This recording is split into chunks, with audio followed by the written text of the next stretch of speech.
In the middle passage from misery to meaning in midlife, James Hollis illuminates the transformative journey of midlife, presenting it as an opportunity to shed the layers of persona developed in response to life's challenges and traumas, and to embrace the authentic self lying beneath. This passage, while fraught with peril and inner conflict, holds the promise of profound personal growth and fulfillment.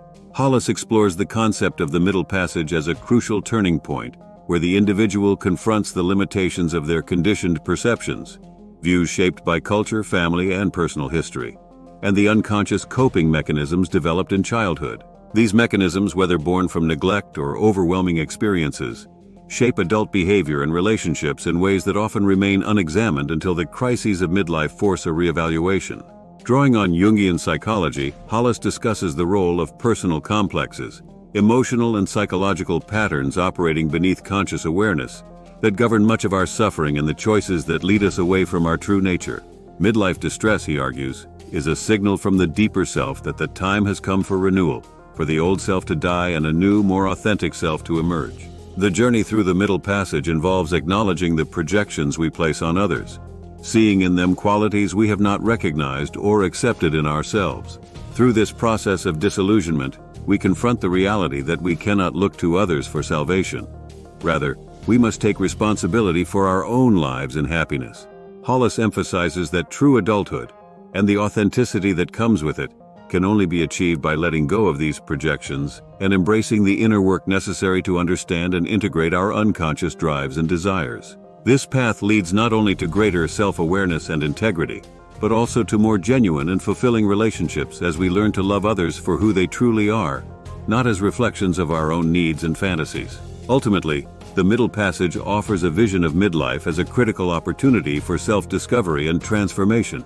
By facing the shadows within, we open ourselves to the possibility of a second adulthood, marked by wisdom, authenticity, and a deeper connection to the world around us. And now, what does the writer James Baldwin have to say on this topic? Turning James Baldwin's profound insights on love, the illusion of choice, and the paradox of freedom into a more expansive discussion is an opportunity to delve deeper into the philosophical nuances of human existence, as Baldwin did with eloquence and depth.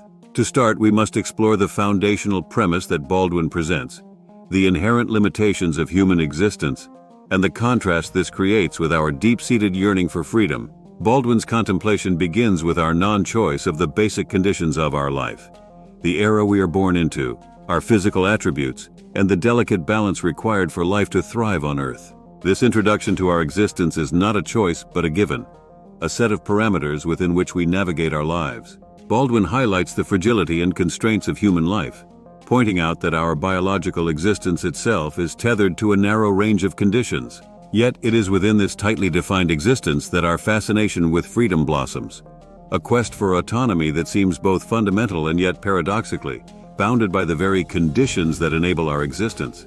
The notion of freedom, as Baldwin articulates, becomes most complex and elusive when we examine it through the lens of love. Love, in its truest form, defies the illusions of choice and control that we might assert in other realms of our lives. Baldwin's assertion that we cannot will ourselves to love or be loved, that love transcends the boundaries of choice, invites a deeper philosophical inquiry into the nature of freedom itself. Is freedom the absence of constraints, or is it the ability to navigate within those constraints in a manner that is authentic to our being? Baldwin's reflections on love and freedom are not just personal musings, but are echoed in his semi-autobiographical novel, Giovanni's Room, where the paradox of freedom is a central theme. The protagonist's journey is one of self-discovery, of grappling with societal expectations and the authenticity of one's desires. Baldwin uses this narrative to challenge the societal illusions of stability and control, illustrating how genuine freedom involves confronting these illusions head-on, especially in the realm of love. The portrayal of love in Giovanni's Room goes beyond the personal. It is a critique of the societal structures that seek to define and confine love. Baldwin's work was revolutionary, not just for its exploration of LGBTQ+ love at a time when such topics were taboo, but for its broader commentary on the nature of love itself. Love, Baldwin suggests, is not something to be neatly categorized or understood within the rigid frameworks society imposes, but is an experience that transcends these boundaries, challenging our notions of freedom and choice. Baldwin's insights into the illusion of freedom and the paradoxes within our pursuit of it reflect a deeper philosophical truth about the human condition. We construct our lives within a complex interplay of given circumstances and personal choices. Yet some of the most profound aspects of our existence, like love, transcend these constructs. Baldwin's exploration of love as a primal confrontation with the illusion of freedom invites us to reconsider our understanding of what it means to be truly free. Is freedom the ability to make choices within the constraints we are given? Or does it lie in our capacity to embrace the inherent uncertainties of life, including the unpredictability of love? In examining Baldwin's thoughts on love and freedom, we must also consider the societal implications of his work.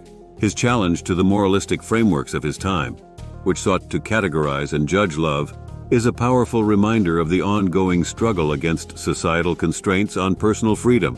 Baldwin's assertion that life demands a yes, an acceptance of its conditions, and a willingness to engage with them authentically, is a call to embrace the complexity of our existence, including the paradoxes of freedom and choice. The philosophical inquiry Baldwin invites us into extends beyond the individual experience of love or the societal norms that shape it. It is an exploration of the very essence of freedom, choice, and what it means to live authentically within the constraints of the human condition. As we delve into Baldwin's reflections, we are encouraged to reflect on our own perceptions of freedom, the illusions that may blind us, and the possibilities that love opens up in confronting these illusions. Baldwin's work, then, is not just a commentary on love or freedom, but a profound engagement with the existential questions that define our humanity. To wrap up our talk with Baldwin's interview, let's dive into a very personal topic he discussed: how he sees sexuality, who we are, and the deep parts of being human. The chat between James Baldwin and the reporter Richard Goldstein shows Baldwin's deep dislike for labels that limit how big and complex human love and identity can be. Baldwin, known as one of the few openly gay thinkers of his time, says no to making human experiences all about who we love sexually. He points out that love, at its true core, goes way beyond who we are attracted to. This conversation doesn't just push back on what society thinks, but also helps us understand love as a basic part of being human, free from labels and social expectations. Let's highlight a few quotes from the text that encapsulate Baldwin's insightful perspectives on the essence of Giovanni's room. Giovanni's room is not really about homosexuality. It's about what happens to you if you're afraid to love anybody, which is much more interesting than the question of homosexuality. On the interconnectedness of personal experiences, the question of human affection, of integrity in my case, the question of trying to become a writer, are all linked with the question of sexuality. Sexuality is only a part of it. I don't know even if it's the most important part, but it's indispensable. On the societal fear and homophobia, the terrors homosexuals go through in this society would not be so great if the society itself did not go through so many terrors which it doesn't want to admit. On identity and labels, there's nothing in me that is not in everybody else, and nothing in everybody else that is not in me. We're trapped in language, of course, but homosexual is not a noun, at least not in my book, perhaps a verb. On the future of gay identity, no one will have to call themselves gay. Maybe that's at the bottom of my impatience with the term. It answers a false argument, a false accusation, that you have no right to be here, that you have to prove your right to be here. I'm saying I have nothing to prove. The world also belongs to me. Advice on living authentically. Best advice I ever got was an old friend of mine, a black friend, who said you have to go the way your blood beats. If you don't live the only life you have, you won't live some other life. You won't live any life at all. These quotes reflect Baldwin's nuanced understanding of love, identity, and the human condition, emphasizing the importance of authenticity, the rejection of restrictive labels, and the universal struggle for dignity and understanding.